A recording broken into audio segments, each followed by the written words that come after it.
So, welcome to our channel Electronics on Wheel and thank you for your support. We are starting one new series on electric vehicle where we will discuss about the electric vehicle component and their function in detail. We will go one by one and entirely we will discuss about their specification. And if we get the good response like 100 comments or 100 likes, then we will continue this series and we'll try to understand in detail each and every aspect of electric vehicle. So let's start with the content of this video. So today we will try to understand this the architecture of the electric vehicle, where we will see what type of architecture and how the components are arranged in the vehicle.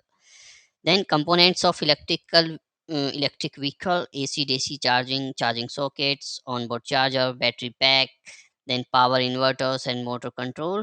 What are their specification? DC DC converter, heating and cooling management of high voltage components. So all these things we will discuss and we'll try to understand all the functions of these electric vehicle components in detail. So this would be the content of this particular series. We will add some more topics in this series as well, but today we will try to understand the architecture of electric vehicle. So let's start with the architecture of electric vehicle. So we have already using the ICE, that is engine, and we have the electric vehicle where we are using the motor for the transmission. So today we will try to understand the what is the difference between these two: internal combustion engine vehicle and the electric vehicle. So first start with the power source. In power source, if you see in internal combustion engine, you have the alternator, and alternator provide the power all the time when your engine is running, all the time when your engine is running, to the battery and the accessories function. But when your engine is not running, then your 12-volt battery comes into the picture, right? When your alternator is off and engine is not running, then all the functions like accessories functions or the to start your engine, that your 12-volt battery comes into the picture and it will provide the power to all the components of the your vehicle. Then coming to the drivetrain is nothing like you that how your your vehicle is going to run. So you have the engine, and engine is connected through the transmissions, and then your transmission is running your vehicle, right, through the transmission. The ultimate source or ultimate power to run your vehicle is engine in internal combustion engine vehicles, right? So we will try to understand. So you have the fuel tank here, then your ice internal combustion engine would be there, 4 cylinder, 8 cylinder, it depends. Then I just added here the em is nothing but electric motor, so it is a hybrid one. But if you do not have the hybrid one, it will be directly connected to the transmission, and it will transmission will be directly connected to your wheels through this rod, and then your vehicle will rotate. And you have one more battery as well in the in case of engine, that is the 12-volt battery, that would be also there to provide the power supply to the function. So this is all about your engine. And of course, in internal combustion vehicle, you will be having the thermal management as well for other things like HVAC and water pump and all those things you will be having as a thermal management part in internal combustion engine. Now coming to the electric vehicle, we will try to compare the one by one.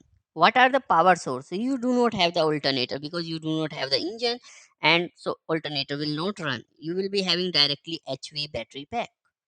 HV battery pack will come in different capacity: 50 kilowatt, 100 kilowatt, or 150 kilowatt. So that is the power source in the electric vehicle. That is the only power source, you can say, HV battery pack. Then you have to run your function, accessories functions, right? Lighting, horn, all these functions, cluster, you have to run on those functions. For what then these functions works on the low voltage, right?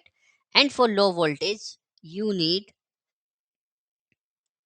sorry, you need the battery, right? You can't work. So HV battery is like a 400 volt or 800 volt or 300 volt. We will discuss these particular details of HV battery pack in in coming videos in very detailed format. How many types of batteries we have, what are their ratings. We will discuss all these things in detail in upcoming videos. But as of now, you just understand two architecture we have in the electric vehicle, like 400 volt or 800 volt or 290 volt or 150 volt also is there. So we will try to understand all these architecture of HV battery pack when we will discuss HV battery in detail. But when it comes to the low voltage, you have always 12 volt battery as of now. If you uh, you know uh, if you forget about for a moment of 48 volt architecture, still we have the 12 volt battery for the low voltage function, right? So this 12 volt battery will give the power supply all the time to the accessories function or low voltage, right? So these are the power sources. Now coming to the drivetrain, so you have the motors. So motors would be a front motor or rear motor. In this also you will have these functions, FW, RW, or you might be having the two motors as well, uh, front and uh, rear. So this is like all wheel drive. So instead of engine, you have the motors. Apart from the motors, you have other component as well. So AC DC charging socket, you have onboard charger for the AC charging you will be having. Then HV battery pack, which is the source, power source. Then power converters. Power converters are used to convert your DC to AC to run your motor. Then you have DC DC converter. So DC DC converter is using to give your voltage from high voltage to low voltage. So suppose you are working on 150 volt battery, then you need to get 12 volt, right? So 12 volt, this DC DC converter will convert 150 to 12 volt, or 400 volt to 12 volt, or 900 volt to 12 volt. I hope you understand what is the function of DC DC converter. It is similar to your this 12 volt battery. Then you have the thermal management. Thermal management similarly like you have in the ICE engine, but in ICE it is very limited. But here it is very complicated. We will understand in detail. So it needs for the battery, because your battery needs cooling. Then you need cabin. This is similar what we have in ICE engine. Then air compressor. So these are the components, and this is the basic difference between internal combustion engine and the electric vehicle. I hope you understand this. If still you have some confusion, please comment in the comment box. Let's start with the system of system design approach which we use in the architecture of electric vehicle. So what are the function which we are going to take on the electric vehicle? So onboard charger control. Onboard charger control is nothing but the AC charging. Then you have off-board charger control, which is used for the DC charging. Then you have the auxiliary system management, that is well known. Then you have the traction control. Traction control, like you are going to control your motors when you are giving the accelerator, you are pressing the accelerator pedal. Then your traction control or motors are going to get the command from the power inverters, where you have the controller and all those things. So that traction control is required. User input management, this is what we are discuss, like when user is giving the input to the system, like by pressing the accelerator pedal, that need to be managed, and how it is going to go to the motors. Then regenerative control is, it is related to regenerative braking control, that how they are going to manage and how the particular power is going to come back to the battery pack. Then battery system management, electrical system safety management, battery temperature control, then component temperature control, coolant cooling system, then energy management. So you can see that lot of functions are there in the electric vehicle you have to control, where you will be having the HV junction box, LV junction box, DC-DC converters, we have already discussed. Then you have the safety monitoring, then battery system, traction motor and controller. We have already discussed these functions. These functions are going to control by this. Then we have the off-board chargers, which is used for the DC charging. Then AC on-board charger, which converts your AC to DC for the battery. Then you have the information display, body chassis issue, air compressor and steering pump, and EV driver display. So this is part of display. Then you have your HVAC, and where you have the cabin, cabin cooling and all those cooling. Then auxiliary system cooling, then traction cooling, battery cooling. So you can see that this particular part is divided in the cooling. This particular part is divided into the controller and the battery.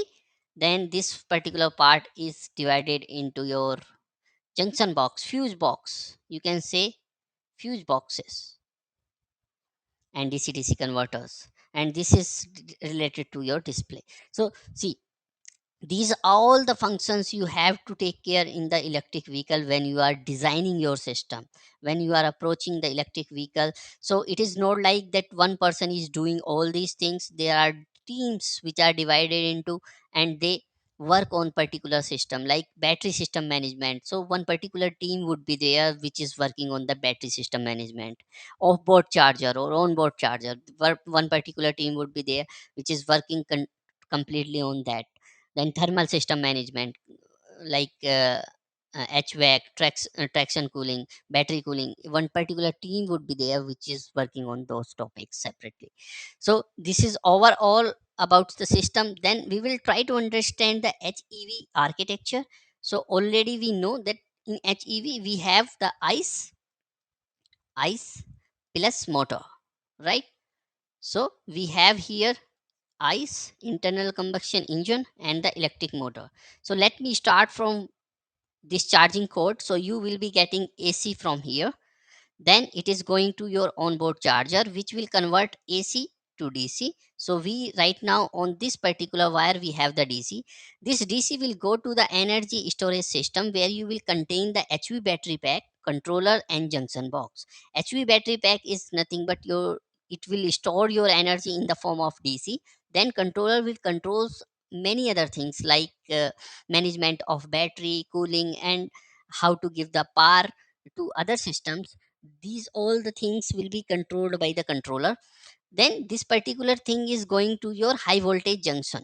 In high voltage junction, just this is nothing but a fuse box, you can say.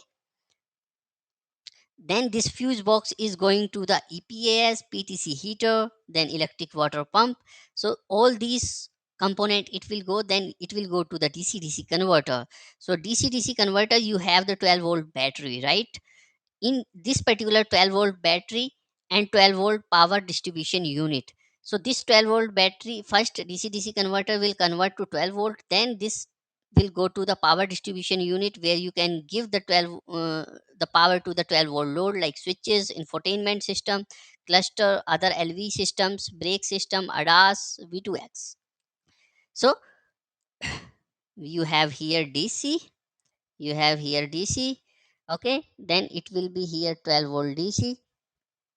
Here you have the DC, but I need the 48-volt DC. So for that also I need the DC-DC converter, right? So DC-DC converter will convert to 48-volt, and then it will go to the heated wind screen, air conditioning, where you need the high power requirement. So all these are the 48-volt load.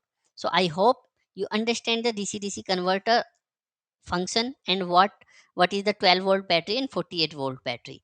Then you go to the AC compressor. This is also directly goes from the, because AC compressor is also needed the high voltage.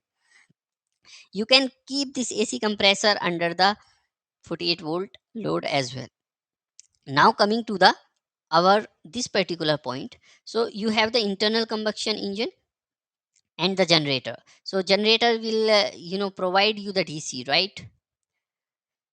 Then it will go to the traction motor. Here also you have the DC, but your motor, electric motor, you need the AC, right? So you have the traction motor power control which convert from DC to AC, and it will run your the electric motor. So this is how the HEV architecture is there. You have the internal combustion engine and electric motor also, and both support in traction, or you can say to moving your car forward or backward as well. Yeah.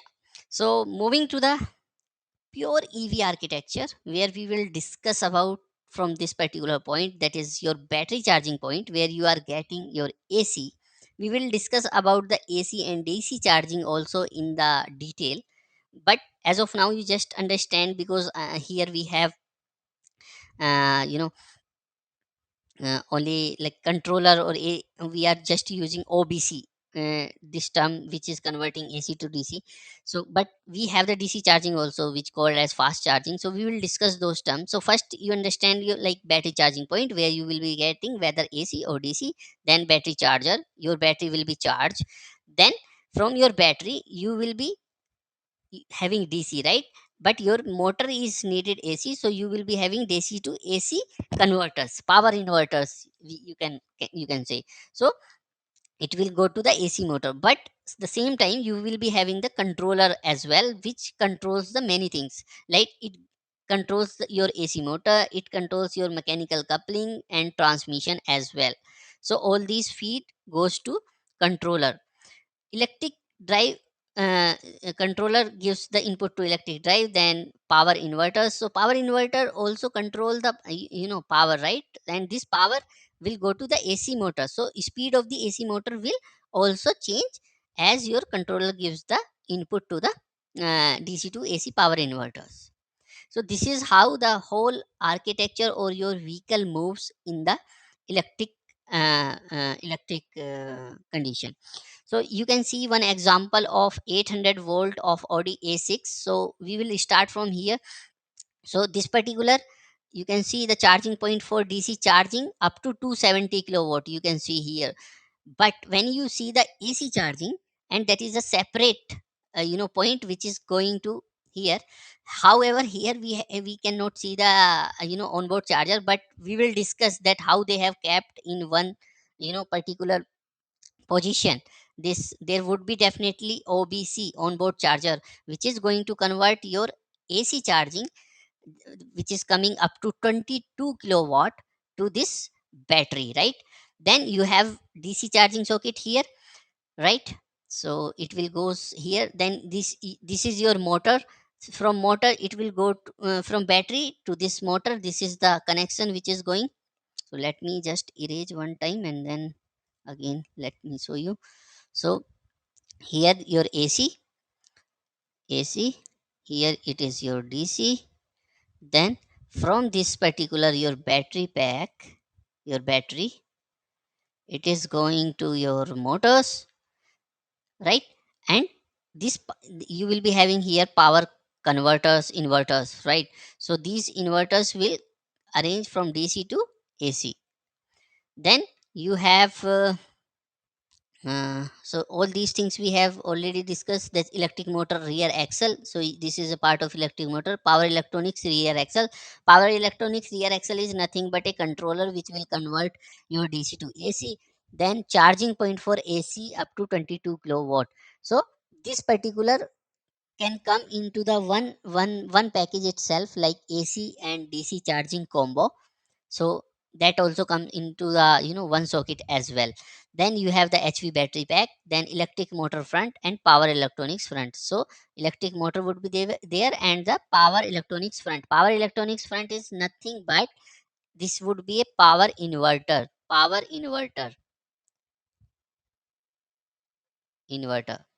So this power inverter actually converts your DC to AC and controls many other things as well. The purpose of power inverter is not only from DC to AC. There are many other functions, like how to control the speed of the vehicle, and that would be controlled by your motor, right? So controlling the speed of motor as well, part of the power inverter only. We will discuss these in detail when we will discuss about the power inverter. But as of now, you just understand that what power inverters is doing and why they are placed as a power electronics front rear. So I hope you understand. One time we will just see the components of electric vehicle already we have gone through. So AC charging input or DC charging input. Okay, then you will be having the OBC is nothing but the onboard charger. If you are getting the DC, then you will not go into this particular box, you will directly go to the battery through some filters. Okay, we will discuss what are those filters, but as of now you just understand AC. Then this particular box will convert to the DC, then it will come to the battery, then from the battery it will go to the inverters, and inverters convert your DC to AC, DC to AC, then your motor will run on that AC, right? Then you have your battery pack and battery management system, that is nothing but BMS. Then you have the DC-DC converter. DC-DC converter is used to convert high voltage 400 volt or 900 volt to 12 volt, right? So that is required for DC-DC converter. Low voltage battery, of course, this is nothing but the 12 volt battery, which we have already discussed. So these are the main components which we have already discussed. So I hope you got some idea about the electric vehicle components and how they are placed. In upcoming video we will discuss about the AC and DC charging in detail, how they are placed in the market, and what is the advantage and disadvantage, what are their specification. And this is the real class or real electric content with technical core technical will start, where we will discuss about the specification of the AC DC charging. You might heard mode 2, mode 3, mode 1, mode 4, then you might have heard level 1, level 2, then you might have gone through the AC, different AC charging type. So those things we will discuss in detail. If you like the content, please like, subscribe and comment.